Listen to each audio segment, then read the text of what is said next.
Is this one of the best looking couples you've seen on the red carpet? My goodness. Oh, thank you very much. Thank you.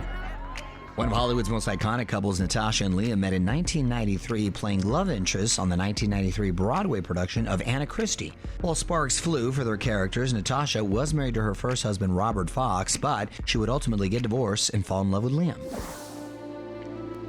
In 1994, they were married, and the newlyweds co-starred together in the psychological drama Nell alongside Jodie Foster.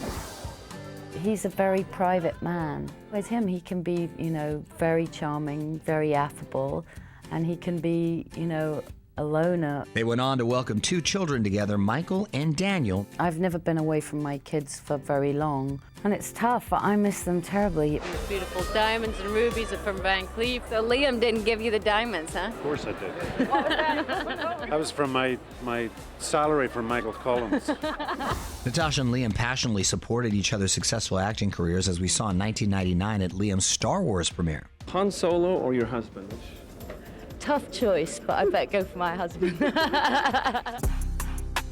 Can you imagine the guilt I feel? I gave him the Harley. I had no idea, because Liam's the most careful driver in the world. In the year 2000, Natasha and Liam got a stark reminder of the fragility of life after Liam was injured in a motorcycle accident. It's making me realize life can change in a heartbeat. You have to savor every moment, Liam had no idea how true that realization would be 9 years later when Natasha was tragically killed in a skiing accident in Canada. During a private lesson, she fell on a beginner's trail, hitting her head. She initially declined treatment and even laughed off the injury, but unbeknownst to her, she was suffering a serious brain bleed, which ultimately led to her death 2 days later. I was told she was brain dead. I just told her I loved her, said, "Sweetie, you're not coming back from this."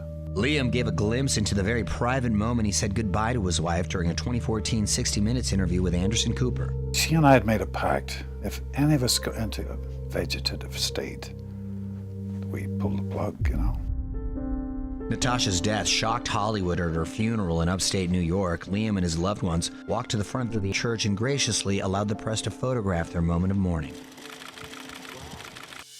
Years later, Natasha still has a presence in Liam's life. Back in 2020, he reportedly said, "I speak to her every day at her grave, which is about 1.5 miles down the road."